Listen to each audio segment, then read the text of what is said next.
오늘 하나님 말씀은 열왕기상 11장 26절에서 38절 말씀입니다.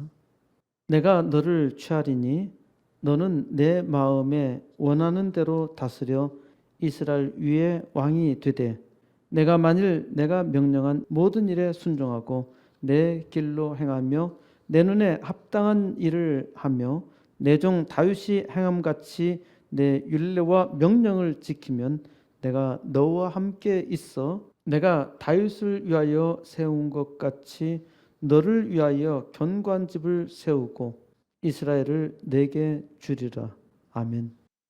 사람은 망할 줄 알고도 망합니다. 사람이 참으로 어리석지요. 망할 줄 알고도 망하다니 그럴 리가 없어요. 누가 망할 줄 알고도 망한단 말입니까? 모든 사람이 이 일에 대해서 벗어날 지혜가 없습니다. 솔로몬은 역사상 가장 많은 지혜를 가졌던 사람입니다. 하지만 많은 지혜를 가지고서도 망했어요. 사람이 어리석다는 것이죠. 나는 아냐, 내게 기회가 주어진다면 나는 할 수 있어 라고 말하지만은 많은 사람들은 대개 실패합니다. 지금 현재 아직 소망만 가지고 한 일이 별로 없다면 실로 실패한 것이죠. 지금도 비전을 가지고 뭔가 하고 있다면은 현재 진행형입니다. 하나님께서 주신 복으로 복된 역사 이루시기 바랍니다. 하나님께서 사람에게 복을 주셔도 사람이 잘 감당하지 못합니다. 우리는 하나님께 복을 달라고 날마다 때마다 구하지만 실상 복을 감당할 능력이 없어요. 사람들은 대통령을 자주 비난하지만 그 비난하는 사람을 대통령의 자리에 두면 잘 할 수 있을 것 같나요? 어떤 대통령은 대통령의 자리에 앉혀 놓아도 그 일을 잘 감당하지 못했습니다. 어떤 사람은 대통령의 자리에서 대통령이 아니라 조폭 두목처럼 굴고 있습니다. 하나님께서 복을 주셨으면 복되게 살아야 하지요. 하지만 하나님의 백성이 복되게 살지 못해요. 사람 스스로 복되게 살 만큼 지혜가 없어요. 이 시대 하나님께서 선택한 사람들은 다 왕노릇해야 하지요. 왕노릇을 하는 것이 어려운가요? 아니에요. 아주 쉽고 간단합니다. 아주 쉬운데도 못해요. 왜 못할까요? 하나님께서는 실물을 통해서 구체적으로 보여주시며 가르치십니다. 열왕기상 11장 26절 솔로몬의 신하 느밧의 아들 여로보암이 또한 손을 들어 왕을 대적하였으니 그는 에브라임 족속인 스레다 사람이요 그의 어머니의 이름은 수르아이니 과부더라. 결론적으로 말씀드리자면 여로보암은 북방 이스라엘 왕국의 초대 왕입니다. 이스라엘 왕국이 남왕국 유다와 북왕국 이스라엘로 분열되는데 이스라엘의 초대 왕이 여로보암이었습니다. 한 나라가 남북으로 분열된 양상은 역사적으로 흔하지 않은데 지금도 세계에서 유일하게 우리나라만 남북으로 분열되어 있습니다. 베트남이 한때 남북으로 분열되어 싸우다가 북공산당이 통일을 했지요. 베트남을 평등하고 공평한 나라로 만들 줄 알았는데 공산당만의 나라로 지옥같이 만들었어요. 현대 역사에서 동서 갈등은 이념 전쟁으로 남북 갈등은 빈부 차이로 말하는데 이것은 유럽식 사고입니다. 알렉산더 대왕으로 기억합니다마는 그는 이집트를 정복했을 때 나일강을 보고 깜짝 놀랐습니다. 나일강의 강물이 남쪽에서 북쪽으로 흐르는 겁니다. 그가 주로 활동했던 지역인 메소포타미아 지역에 유프라테스 강도, 티그리스 강도 북쪽에서 남쪽으로 흐르는데 이집트에 가니까 강이 거꾸로 흐르는 것입니다. 우리나라 사람들이 호주로 가면은 지도가 반대로 되어 있어 깜짝 놀랍니다. 호주는 남쪽이 남극에 가까우니까 춥지요. 유럽에서는 서쪽이 중공을 비롯해서 많은 공산당 나라가 차지하고 있으니까 공산국가였습니다. 물론 이들 공산국가는 모두 다 소련의 스탈린의 작품입니다. 쪽이 잘 사는 유럽이고 남쪽이 아주 가난한 아프리카였지요. 북아메리카는 미국, 캐나다는 아주 잘 사는 나라였고 남미라고 하는 남아프리카는 모두 가난한 나라였지요. 그러니까 북쪽은 잘 살고 남쪽은 못 산다는 이런 사고가 있는 겁니다. 우리나라에서 보면은 북쪽이 공산국가이고 남쪽이 자유국가이죠. 북쪽이 못 살고 남쪽이 잘 살죠.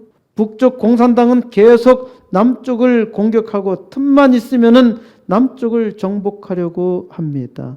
하지만 남쪽은 북쪽을 공격할 생각이 전혀 없습니다. 지금도 남쪽이 북쪽을 공격한다고 믿는 사람들이 꽤 있는데 이는 참으로 어리석고 무식하기 짝이 없고 개념이 없는 사람이죠. 오늘은 현충일입니다. 현충일이 무슨 날입니까? 현충은 충렬을 나타낸다는 뜻입니다. 현충일을 영어로는 메모리얼 데이라 하는데 기억하는 날이라는 뜻이죠. 전몰 장병 추모일로 나라를 위해 싸우다 희생하신 전몰 장병의 충렬을 기리는 기념일입니다. 1848년 8월 대한민국 정부 수립을 한 지 2년도 채 못 되어서 1950년 6월 25일 소련의 주도 면밀한 작전 가운데 김일성 괴뢰군의 침략으로 무려 40만의 국군이 죽었고 5만여 명의 미군이 죽었고 민간인이 100만 명이 희생되었습니다. 아주 짧은 시간에 얼마나 많은 사람들이 일시에 죽었나요? 그리고 부상당하여 평생 고통 속에 있는 사람들이 얼마나 많나요? 지금도 1000만 이상 가족은 70년이 지났는데도 불구하고 고통 속에 있습니다. 현충일은 1956년 4월 관공서의 공휴일에 관한 규정을 대통령령으로 공포하여 공휴일로 정하여 금년 66회에 이르고 있습니다. 현충일에는 조기를 개항하지요. 오전 10시 정각 사이렌이 울리며 전 국민이 경건한 마음으로 1년 동안 묵념을 행합니다. 오늘 묵념하셨나요? 저는 사이렌이 울릴 때 감사 기도를 합니다.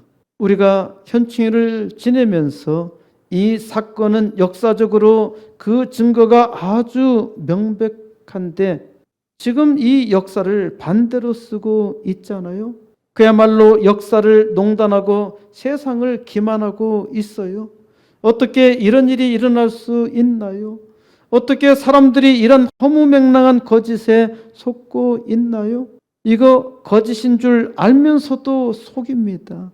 교사들이 속이고 있어요.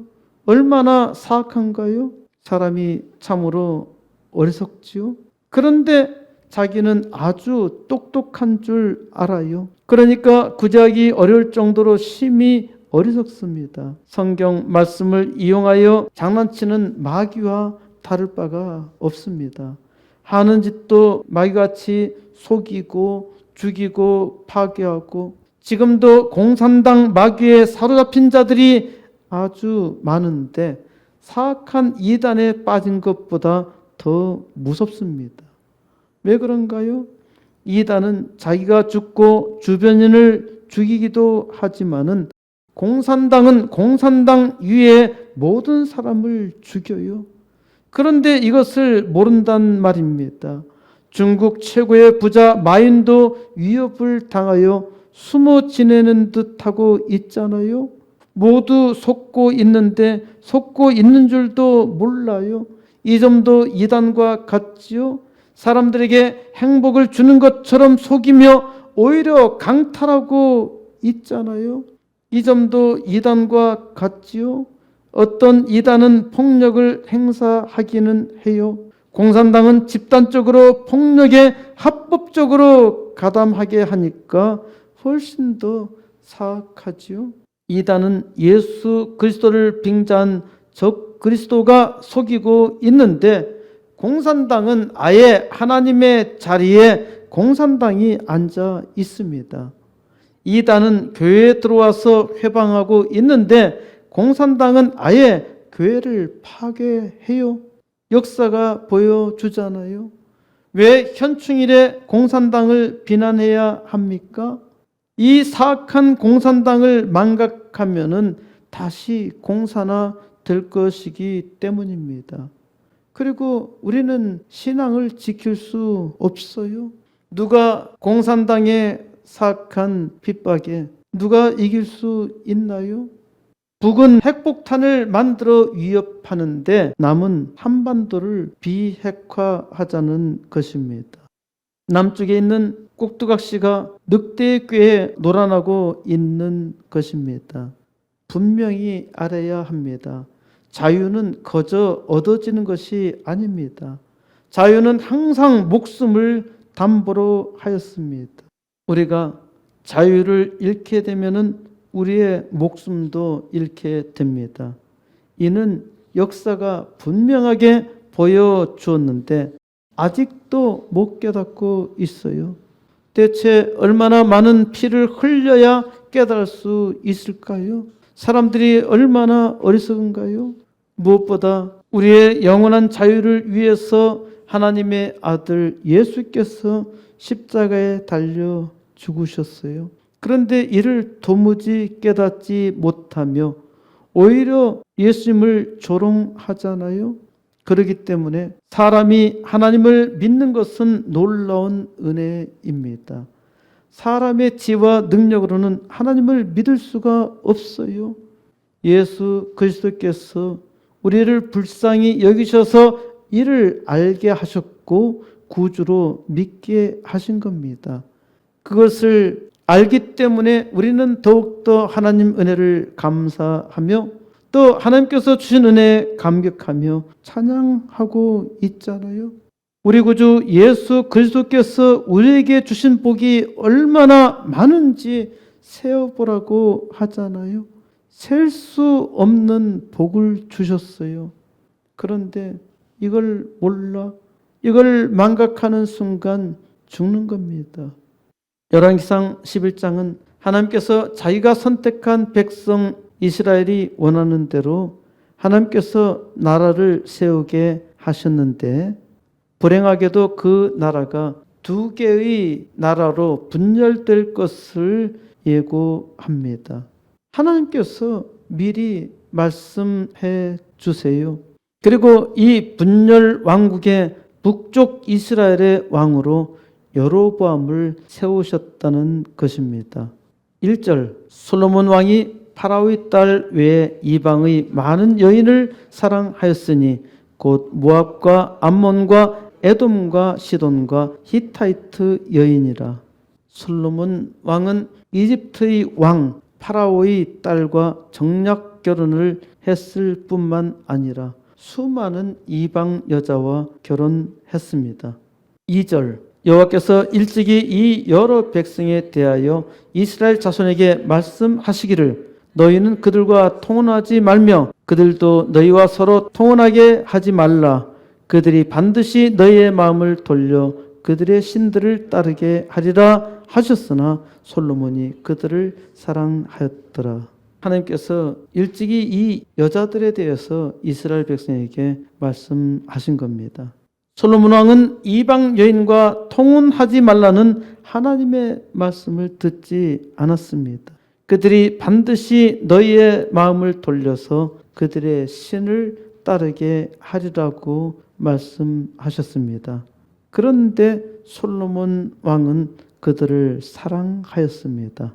4절 솔로몬의 나이가 많을 때 그의 여인들이 그의 마음을 돌려 다른 신들을 따르게 하였으므로 왕의 마음이 그의 아버지 다윗의 마음과 같지 아니하여 그의 하나님 여호와 앞에 온전하지 못하였으니 솔로몬의 나이가 많을 때 그의 여인들이 그의 마음을 돌렸습니다.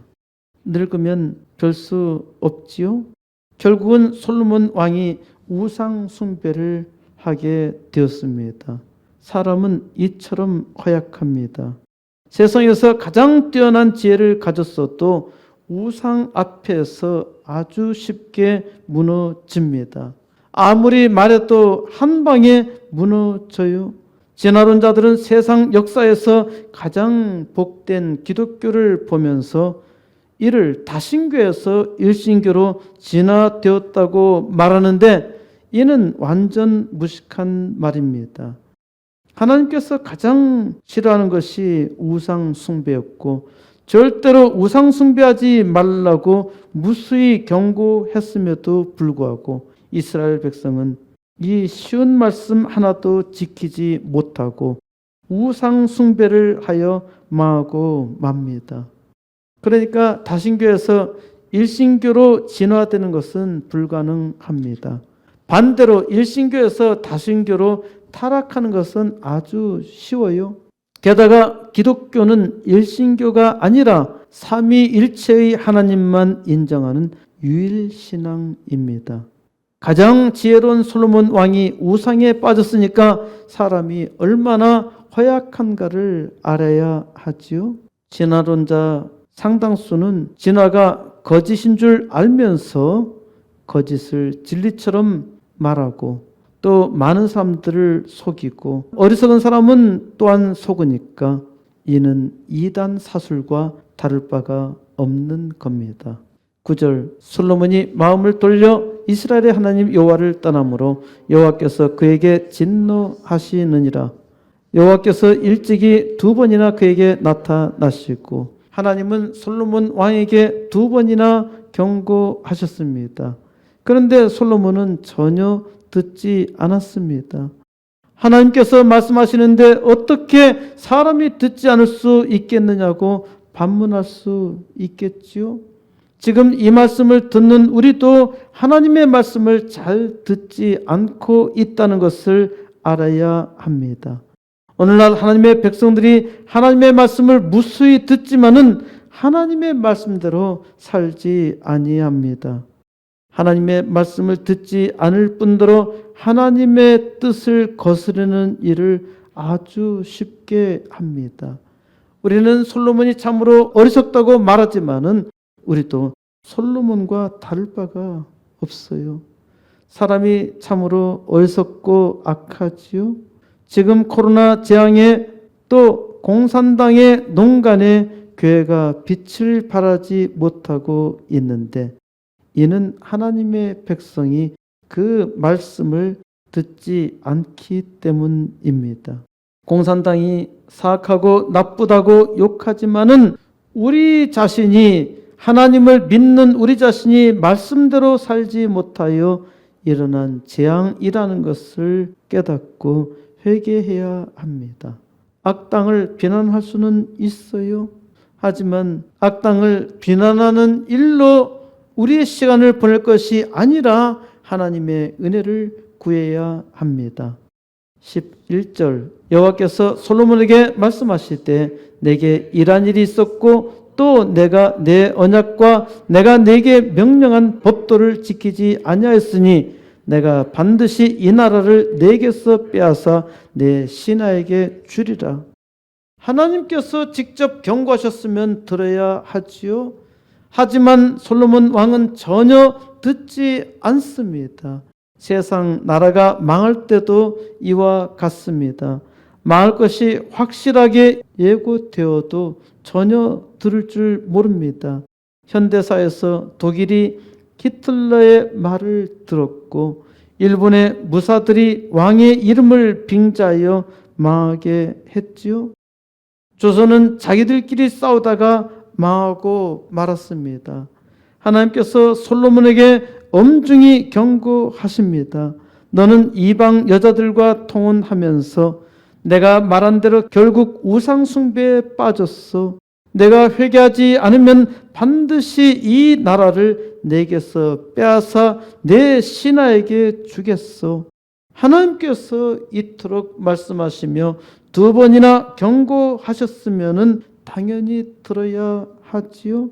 하나님 말씀을 듣는 것이 당연히 지혜 아닌가요? 그런데 아무리 말해도 듣지 않아요.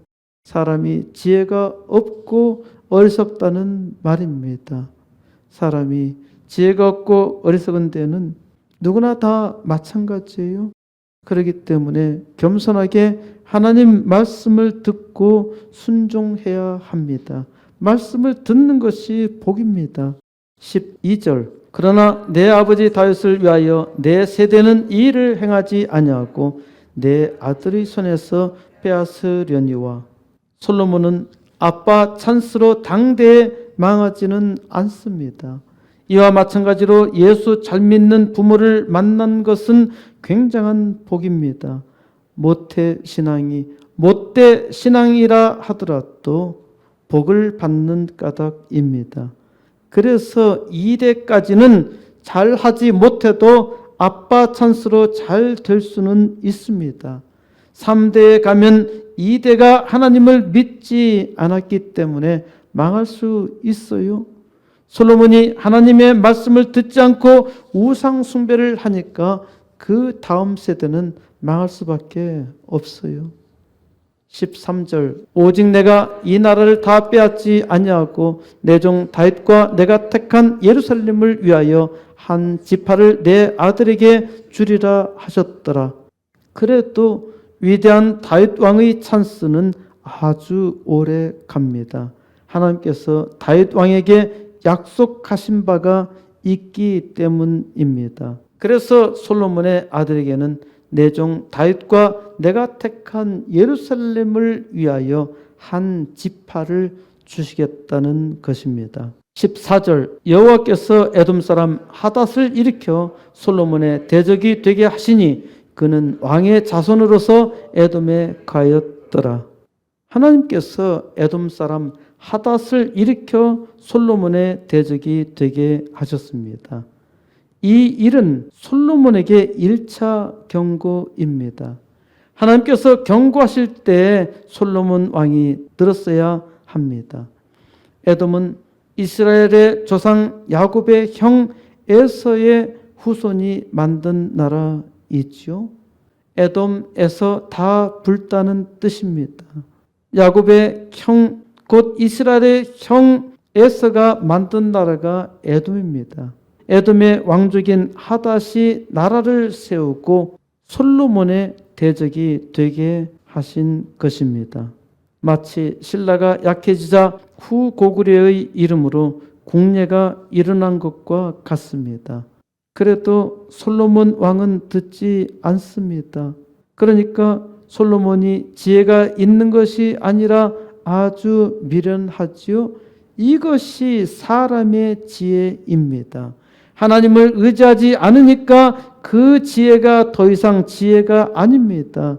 그러니까 하나님의 백성은 오직 하나님을 의지하는 것이 지혜입니다.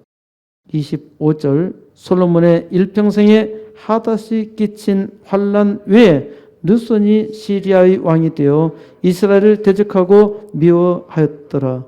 이것은 하나님께서 솔로몬 왕에게 내린 2차 경고입니다. 우리말 성경에서 수리아라고 했는데 시리아이며 지금도 시리아는 왕국으로 남아 있습니다. 23절에서 하나님이 또 엘리야다의 아들 르손을 일으켜서 솔로몬의 대적자가 되게 하셨습니다.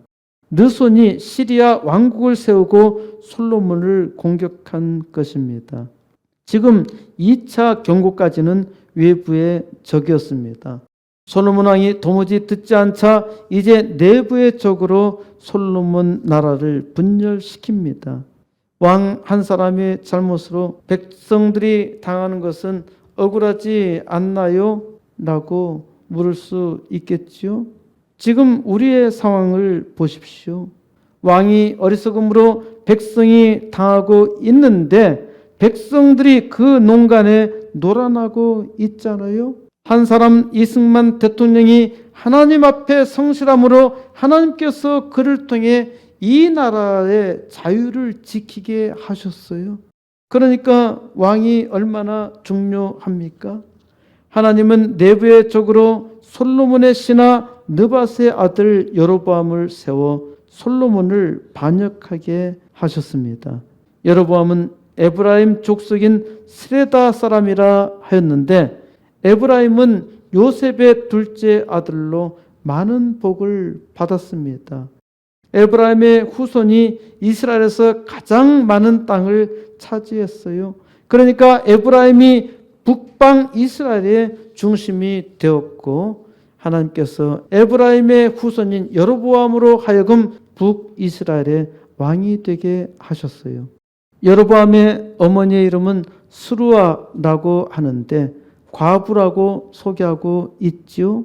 과부라는 말로 볼 때 여로보암은 아빠 찬스가 없었다는 말입니다.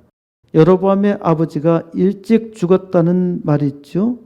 여로보암의 아버지가 솔로몬의 신하 느밧이라고 하는데 아버지가 일찍 죽었기 때문에 여로보암에게 별로 혜택이 없었어요. 그러니까 아버지 때문에 여로보암이 왕이 되었던 것은 전혀 아닙니다. 놀라운 사실은 하나님께서 과부의 아들이라도 쓰셨다는 것이죠. 이렇게 말하면은 과부를 무시하는 소리같이 들을 수 있겠지만은 과거 인류의 역사에서 과부는 고아와 같이 사람 취급을 하지 않았습니다. 과부와 고아는 상당한 고통 속에서 살았지요. 그러나 하나님께서는 과부든 고아든 차별 없이 쓰셨어요. 그러니까 자기가 흙수저라고 스스로 자책하지 말고 하나님께서 축복해 주셨다는 것을 깨닫고 또 이 세상에 복이 되게 하셨다는 것을 믿고 감사하며 찬양해야 합니다. 내가 누구이든지 지금 하나님을 믿고 있다는 사실이 중요하며 이를 믿으면 하나님의 사람으로 위대한 역사를 이룹니다. 지금 말씀을 전하는 저도 흙수저 중에 흙수저였습니다. 그러니까 금수저니 흙수저니 수저 타령하지 마시고 지금 하나님께서 내게 은혜 주셨음에 감사하세요. 27절 그가 손을 들어 왕을 대적하는 까닭은 이러하니라. 솔로몬이 밀로를 건축하고 그의 아버지 다윗의 성읍이 무너진 것을 수축하였는데 28절 이 사람 여로보암은 큰 용사라. 솔로몬이 이 청년의 부지런함을 보고 세워 요셉 족속의 일을 감독하게 하였더니 여로보암이 왕이 되어 솔로몬을 대적하게 된 까닭입니다. 밀로는 예루살렘 동쪽 언덕에 있는 시온 성터의 일부였다고 추측되는데 예루살렘을 방어하기 위해 만든 것입니다. 솔로몬은 밀로성을 건축하고 자기 아버지 다윗의 성읍인 시온성이 무너진 것을 수축하였습니다. 이때 솔로몬 왕이 큰 용사 여로보암이 일하는 것을 보는데 여로보암 청년은 아주 부지런하였습니다. 그래서 솔로몬 왕은 여로보암을 요셉 족속의 일의 감독자로 세웠습니다. 여로보암은 에브라임 자손이라 하였고 에브라임의 아버지가 요셉이니까 여로보암은 북방에서 가장 큰 족속의 우두머리가 된 것이지요. 그리고 솔로몬 왕이 여로보암을 선택했던 것은 여로보암은 큰 용사였다는 겁니다. 단지 큰 것이 아니라 그가 부지런히 일하는 것을 보고 선택했다는 것이지요. 하나님께서 쓰시고자 하는데도 사람이 준비되어야 합니다. 하나님께서 쓰시기에 적절하도록 준비되어야 하는데 준비되었다 하더라도 하나님께서 택하셔야 합니다. 29절 그 즈음에 여로보암이 예루살렘에서 나갈 때 실로 사람 선지자 아히야가 길에서 그를 만나니 아히야가 새 의복을 입었고 그 두 사람만 들에 있었더라. 30절 아히야가 자기가 입은 새 옷을 잡아 12조각으로 찢고 31절 여로보암에게 이르되 너는 10조각을 가지라. 이스라엘의 하나님 여호와의 말씀이 내가 이 나라를 솔로몬의 손에서 찢어 빼앗아 10지파를 내게 주고. 그 즈음에 여로보암이 예루살렘에서 나갈 때였습니다. 모든 일에는 적절한 때가 있는 법이지요. 물론 여로보암의 때는 하나님이 정하신 것입니다. 우리의 때도 하나님이 정하세요. 바로 지금 우리가 부흥을 위해서 일할 때입니다. 여로보암은 길에서 실로 사람 선지자 아히야를 만납니다. 실로는 이스라엘 백성이 가나안 땅을 정복하여 들어가 회막을 세운 곳입니다. 실로는 여호수아 시대 때부터 사무엘 시대까지 실로에 언약궤와 회막이 있었던 곳입니다. 그러니까 이스라엘의 초기 수도라고 할 수 있죠. 실로 사람 선지자 아히야가 여로보암을 왕으로 세웠다는 것은 역사적 정통성이 보장된다고 말할 수 있습니다. 실로 사람 아히야 선지자가 요셉 족속의 대표로 여로보암을 선택하여 왕으로 세웠다는 것은 대단히 역사적 정통성이 보장된다고 할 수 있죠. 아히야 선자가 새 옷을 입었고 여로보암과 두 사람만 들에 있었습니다. 아히야 선자가 자기가 입은 새 옷을 12조각으로 찢고 여로보암에게 말합니다. 너는 10조각을 가지라. 이스라엘의 하나님 여호와의 말씀이 내가 이 나라를 솔로몬의 손에서 찢어 빼앗아 10지파를 내게 주고. 하나님께서 이스라엘 12지파 중에서 10지파를 여로보암에게 주셨다는 것입니다. 아히야 선자가 여로보암에게 너를 하나님께서 세우셔서 10지파의 왕이 되게 하셨다고 하나님의 말씀을 전하기만 하면 되지 왜 멀쩡한 새 옷을 찢어?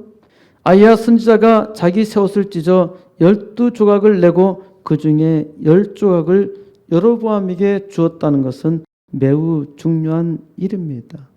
하나님께서 아히야 선지자를 통해서 아주 확실하게 일하셨다는 것을 보여주고 선지자도 이를 증거하고 있는 것입니다. 하나님께서는 선지자를 통해서 아주 확실하게 실물로 보여주셨어요. 옷을 찢는 것으로 아주 비장한 결단을 한 것이지요. 이는 아히야 선지자가 한 것이 아니라 하나님께서 하신 일입니다.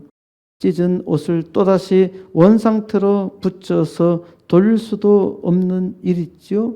하나님께서 이제 돌이키지 못할 일이라는 것을 분명하게 행하신 것입니다. 32절 오직 내 종 다윗을 위하고 이스라엘 모든 지파 중에서 택한 성읍 예루살렘을 위하여 한 지파를 솔로몬에게 주리니 하나님께서 그의 종 다윗을 버릴 수는 없었습니다. 다윗을 위하여 또 예루살렘을 위하여 하나님은 이스라엘 모든 지파 중에서 한 지파를 솔로몬에게 주시겠다는 것입니다.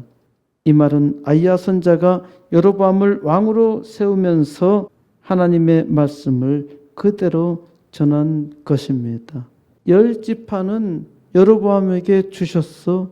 한 지파는 솔로몬의 자손에게 주셨어. 그럼 몇 지파가 남았나요? 한 지파가 남았잖아요. 한 지파가 어디로 갔어요? 한 지파는 레위 지파입니다. 하나님의 제사장 집안이기 때문에 여기 나눈 데는 들어가지 않아요. 레위 지파는 북쪽이든 남쪽이든 다 있어야 하기 때문입니다.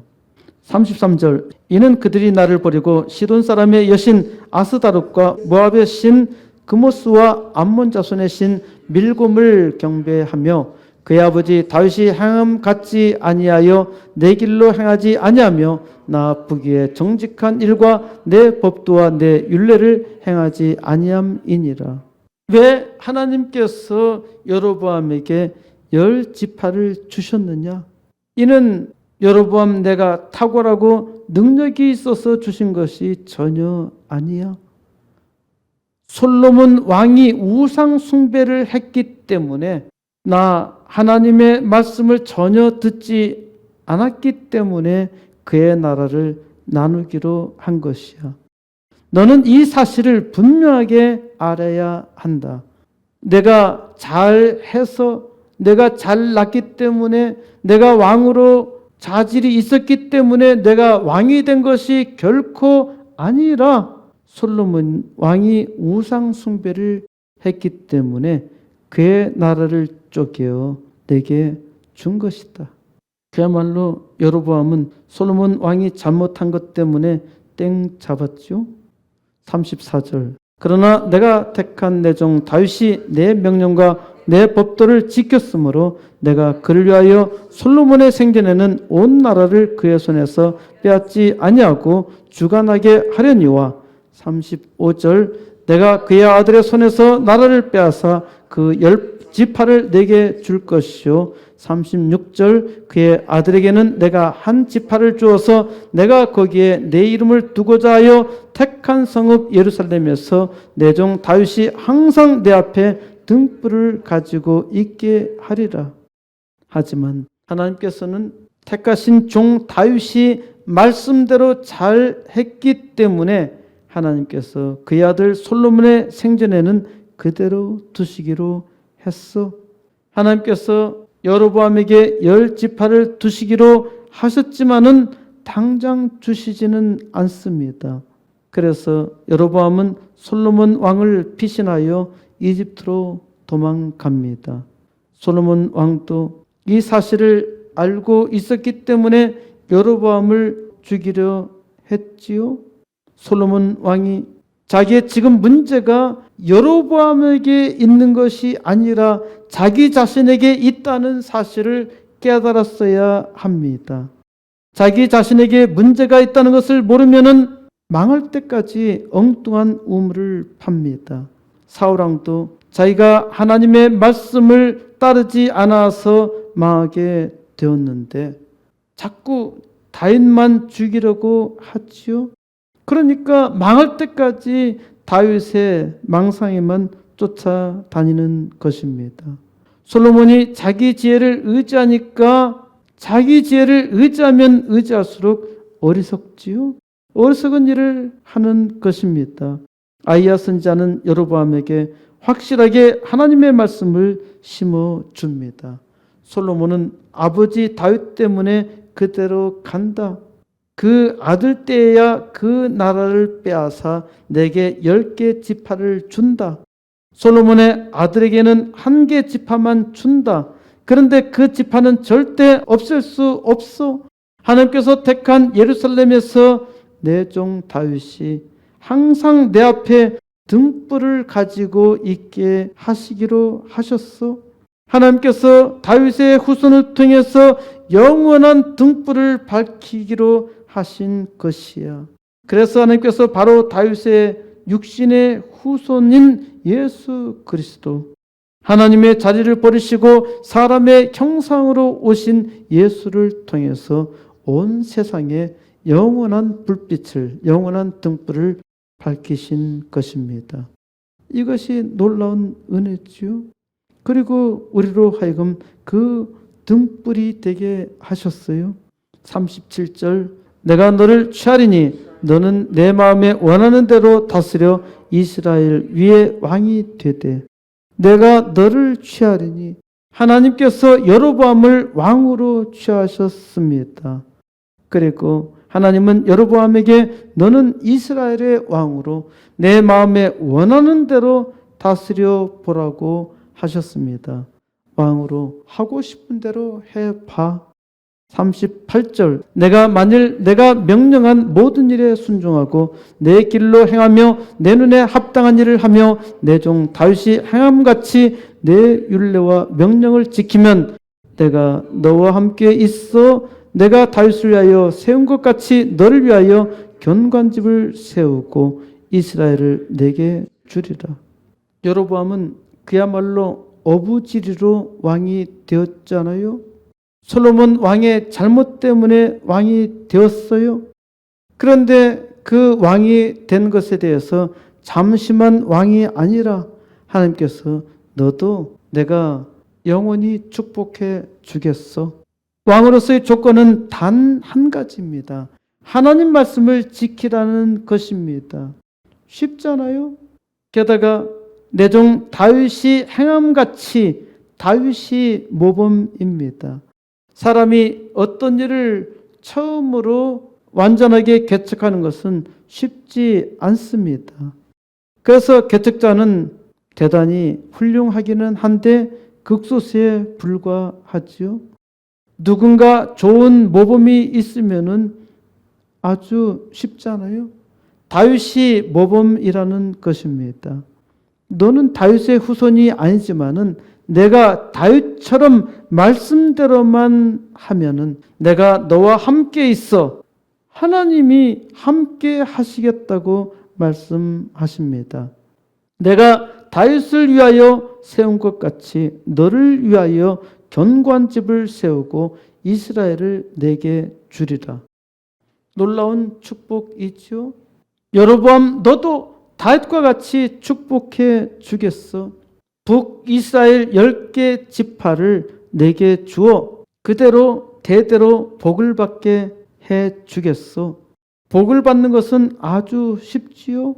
하나님의 말씀대로 하기만 하면 됩니다. 게다가 좋은 모델이 있잖아요. 다윗을 따라서 말씀대로 살기만 하면 되어요. 아주 쉽잖아요. 그런데 못합니다. 사람이 참으로 얼마나 악한가, 얼마나 미련한가 하는 것을 알아야 합니다. 그러니까 망하지요. 내가 너를 취하리니 하나님이 여로보암을 왕으로 취하셨습니다. 여로보암이 지혜가 있어서 능력이 있어서 왕이 될 만한 자질이 있어서 왕으로 세운 것이 아닙니다. 솔로몬 왕이 말씀대로 살지 않아서 그대로 둘 수가 없어서 여로보암을 대타로 세우셨어요. 그러면 솔로몬이 회개하며 하나님의 은혜를 구해야 하는데 솔로몬은 우상 숭배에서 벗어나지 못합니다. 그래서 솔로몬 왕을 징계하기로 했지만은 그 아버지 다윗으로 인해서 그대로 두는데 그래서 솔로몬 왕은 별 어려움 없이 자기 하고 싶은 대로 삽니다. 이해하기 힘들지요? 부모 찬스로 많은 것을 가지고 있는 사람이 방탕하여 모든 재산을 다 탕진하여도 계속 그 망할 수렁에서 빠져나오지 못하는 것과 같습니다. 많은 것을 가지면 잘할 수 있을 것처럼 보이지요? 아닙니다. 사람은 많은 것을 가질수록 타락하기도 쉬워요. 누구든지 이런 환경에 빠지면 헤어나지도 못하고 망할 지경이 되어도 나오지 못합니다. 사람이 참으로 어리석은 것입니다. 이스라엘이 말씀대로 살지 못하니까 하나님께서 이방을 직접 구원하셨어요. 그래서 세계 만민 중에서 나를 선택하신 것입니다. 내가 너를 취하리니 하나님께서 이 세대 나를 왕으로 선택하셨음을 믿으십니까? 하나님의 백성이 왕노릇해야 합니다. 왕노릇하지 못하면은 종노릇하는 것과 다를 바가 없어요. 지금 보세요. 하나님께서 이 세대 하나님의 백성을 택하셨는데 왕으로 살지 못하니까 등불을 밝히지 못하고 있어요. 하나님의 백성이 말씀대로 살지 아니한 까닭이지요. 역사는 가르쳐 줍니다. 하나님께서 또한 실물 모델을 통해서 보여주십니다. 우리의 역사만 보아도 우리의 고통스러운 역사가 우리에게 가르쳐 주지만은 불행하게도 우리는 지금 역사를 망각하고 있습니다. 저는 이것이 상당히 두려워요. 앞으로 어떠한 일이 일어날는지 아무도 예측할 수가 없어요. 누가 어떤 나라가 망하는 것에 대해서 어떻게 압니까? 망하는 중에 있어도 절대로 깨닫지 못해요. 일본이 미국에 의해서 망할 줄 알았나요? 베트남이 공산화될 줄 알았나요? 동구에 있는 많은 국가가 공산당 나라가 될 줄 알았나요? 중국이 공산화될 줄 누가 알았겠습니까?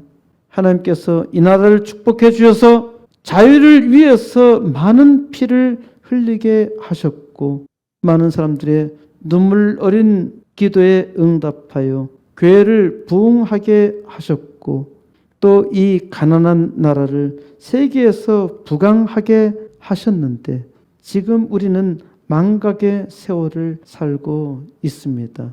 속히 깨우치고 회개하며 하나님께 돌아가야 합니다.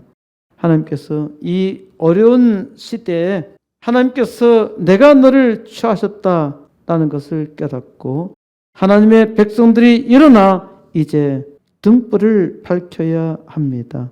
하나님께서 여기 코스모스 교회 부흥의 비전을 주시며 기도하고 수고하게 하셨습니다.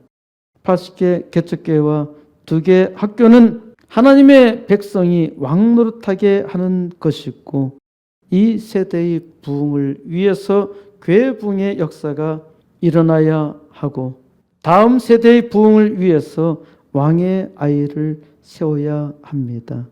하나님께서 이 시대에 특별히 나를 세우셔서 멸망하는 세상의 소망의 등불이 되게 하셨음을 믿어야 합니다.